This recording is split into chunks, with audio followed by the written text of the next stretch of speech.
For 21 seasons, Norm Abram's calm, skilled work and love of woodworking kept watchers hooked on the new Yankee Workshop. He showed us how to build everything from fancy furniture to outdoor gazebos week after week, making even the most difficult jobs seem doable. But in 2009, the show ended quickly, even though it was very famous and had all the money it needed. Norm had built more than 235 things. Still, he chose to quit when his career was at its peak. What could have made him decide to shut down his famous workshop for good? Norm Abram was born in Woonsocket, Rhode Island, on October 3, 1949. But he had deep roots in the Massachusetts town of Milford. Norm has always been a kid who liked working on things more than playing outside. He had a father who was a builder and thought that every nail had its place. And that level of skill was something to be proud of. It wasn't a surprise, then, that Norm's first job was installing wooden floors for a client when he was 9 years old, instead of in a classroom. Around the time Norm was in high school, he worked with his dad every summer.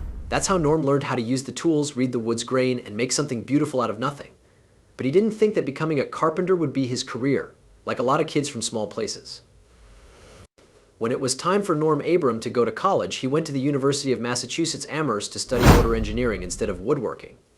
As soon as Norm saw that he was good with his hands, he knew that he wasn't really interested in math and theory.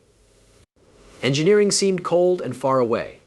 His true desire was to be in the middle of things with his hands covered in sawdust. He changed his major to business administration because he thought that might be a better fit for him. But it wasn't enough to hold him. His thoughts kept going back to the work he knew, the real-world work that his dad had taught him. But Norm didn't finish his degree, so he quit college and went back to the workshop where he belonged. Before Norm quit school, he worked for 3 years for a big building company in New England. But he wasn't just a worker. He had something unique. He wasn't there for long before he was given the job of site supervisor. It was a big and important job, but it wasn't enough. Norm wanted to make his own way, so he started his own general contracting company, Integrated Structures, Inc., in 1976. Building a general store on the beautiful island of Nantucket was his first big job on his own. It would set the stage for the next part of his life in ways he couldn't have imagined at the time. Norm got a job in 1979 building a small barn in the backyard of a guy named Russell Marash. It seemed like a normal job. That being said, Marash wasn't just any resident. He was a TV producer who had a great sense of who was talented. Something about the way Norm worked, how he made good use of every piece of wood, how quickly and accurately he did his job, caught Marash's eye. It wasn't just a handyman going at it. A lot of what Norm did was almost like art. Someone more than just a guy with a toolbox was what Russell Marash thought he had found. He asked Norm to help him with a new project, a TV show called This Old House. The idea was simple: film an old, run-down Victorian house in Dorchester and bring it back to life. The show was about more than just remodeling, though. It was also about teaching. And Norm fit right in, because he was quiet, calm, and knew a lot. Norm was only the carpenter at first. Soon, though, he was on camera showing how to put up a beam or measure twice, cut once. The people there loved him. He wasn't flashy.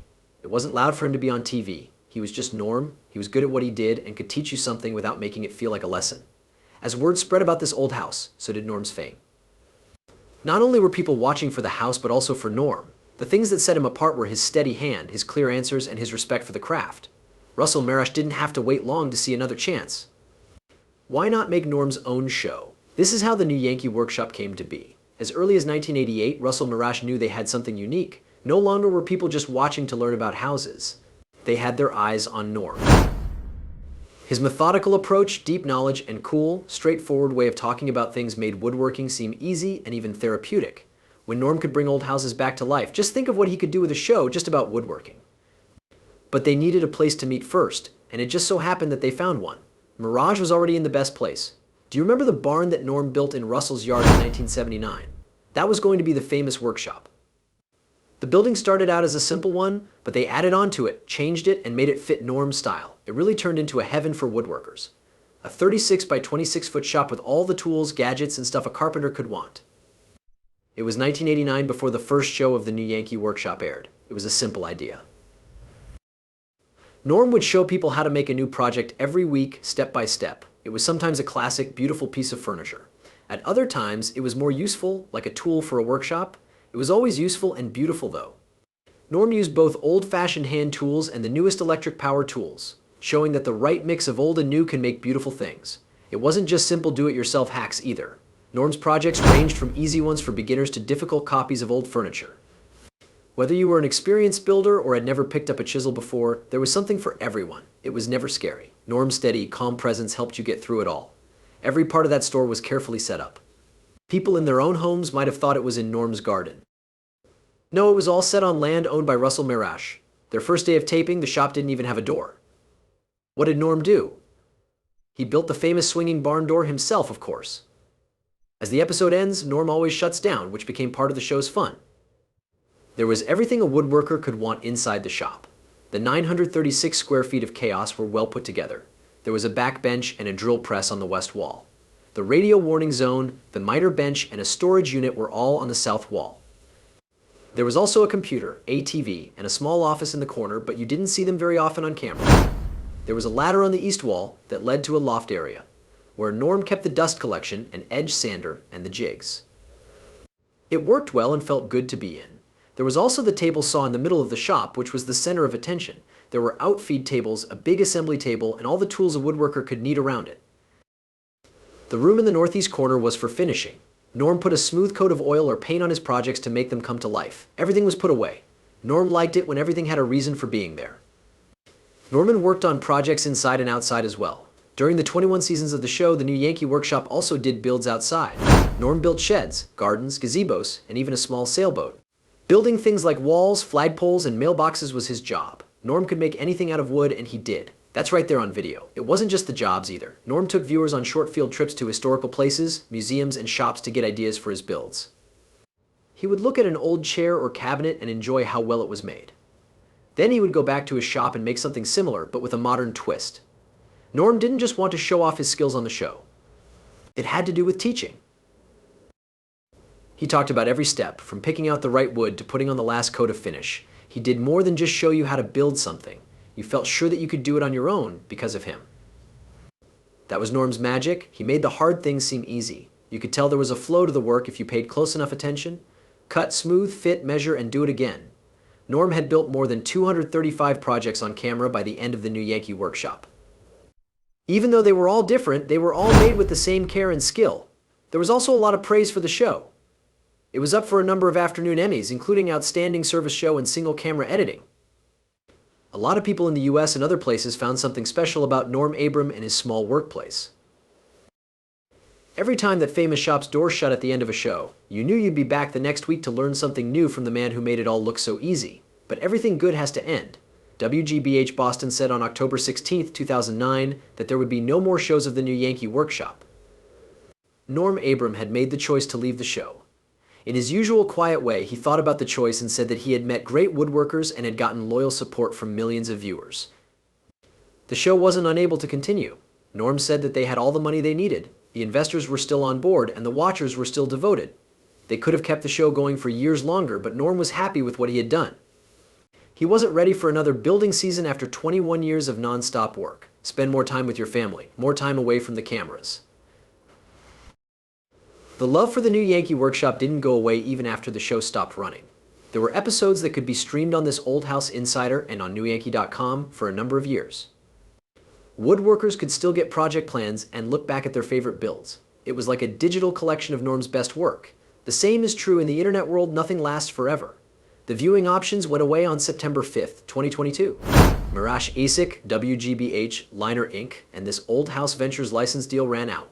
All of a sudden, fans couldn't watch their favorite shows. It looked like Norm's shop was no longer open. After that, on January 13th, 2023, a small miracle happened on YouTube of all places. Russell Marash, the person who saw Norm's promise all those years ago, shared a video about something important. The new Yankee Workshop came back, but this time it was on YouTube. He gave a short tour of the famous shop and said that the shows would now be available to a great many more people. Anyone, anywhere could go to YouTube and watch Norm Abram's crafting videos whenever they wanted. Fans old and new were given a gift when the news came out. At the end of his film, Marash left a simple message of happiness. It's all there for you to enjoy. I really hope you do. Norm Abrams had an impact on a lot of places, not just the new Yankee Workshop in this old house. He wasn't just making homes and furniture, he was leaving behind a heritage of care and skill. Being on the board of trustees at Massachusetts' Old Sturbridge Village was one of the things he was most proud of. Norm had a strong connection to that place because it kept history alive. He believed in passing on tradition, whether it was by fixing up old homes or making sure that the next group of woodworkers knew how important the past was. So, it made sense that in 2001, Norm was asked to give the graduating speech at the North Bennett Street School, which is known for focusing on teaching craftsmanship. Norm's message was clear as he stood in front of the new grads. It's not just a skill to be skilled, it's a way of life. The speeches were not the end of Norm. His work with programs like Generation Next, which tried to get younger people into the trades, really inspired the next generation of builders. Norm knew that the business world needed new people. He learned the trade by working with his father when he was young, so he knew how important it was to teach young people today to love it too. He saw his job as more than just a job, it was a calling. That time would be well spent if it helped even a few kids learn how to use a hammer. Even though Norm worked very hard at his job, he also had a fun side. He even made it into film and TV. Freakazoid is a weird cartoon show where Norm voiced himself in an episode called Radius. In this episode, the bad guy Loeb kidnaps Norm to make a special wooden weapon. It was funny to see this calm and gentle man put in such a crazy situation, but it worked. Even if it was just for fun, Norm could always make things work. I wasn't the only one who did it. Norm showed up at a lot of unexpected places. He showed up on Where in the World is Carmen Sandiego and Between the Lions. There were even Foot Locker ads with Norm in them called House of Hoops. Norm's casual style and plaid shirt went with him everywhere. In terms of that striped shirt, it became more than just a piece of clothing. It was a brand name. People linked it to him as a sign of how straightforward and trustworthy Norm was. His way of giving talks was just as famous as the things he built. As long as Norm was around, woodworking seemed like the most peaceful thing in the world. He was always quiet and polite.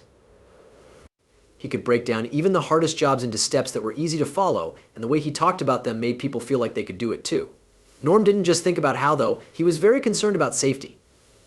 There was a warning at the start of every show: put on safety glasses. Care was taken with every cut and move. Norm told his viewers over and over again how important it is to focus. There should be no interruptions, shortcuts, or running when you're tired.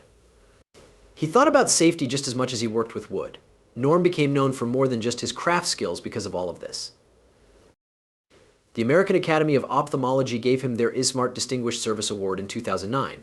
It wasn't for his work, but for his dedication to eye safety. For them, Norm was an advocate for keeping people from getting hurt in the workshop. After that, Norm got the Ken Burns Lifetime Achievement Award in 2018. Author Ken Burns in Old Sturbridge Village gave Norm an award for his contributions to the arts, especially for preserving the kind of past that the village worked to protect. The National Academy of Television Arts and Sciences honored Norm and this old house with the Lifetime Achievement Award at the 49th Annual Daytime Emmy Awards in June 2022. This was to show how much of an impact Norm had. Since Norm had been on TV for more than 40 years, he was a star in the business. Then, in May 2022, it was made public that Norm would no longer be living in this old house. After 43 years, after more than 1,000 shows and a huge number of home improvements, Norm was leaving the show. When he left, an age came to an end, but it was clear that his work would live on. As a way to say goodbye, PBS showed a special tribute called The House That Norm Built. It was a party to honor his work. Not only would it list his talents to the home improvement genre, but it would also show off the relationships he made along the way. Friends, coworkers, and even famous people came together to celebrate the man who had inspired so many. Norm Abram may have stopped appearing on TV, but his influence on woodworking and home improvement would live on. Norm left his mark on the homes he fixed up and on the hearts of those who worked with him through every project, safety tip, and patient explanation.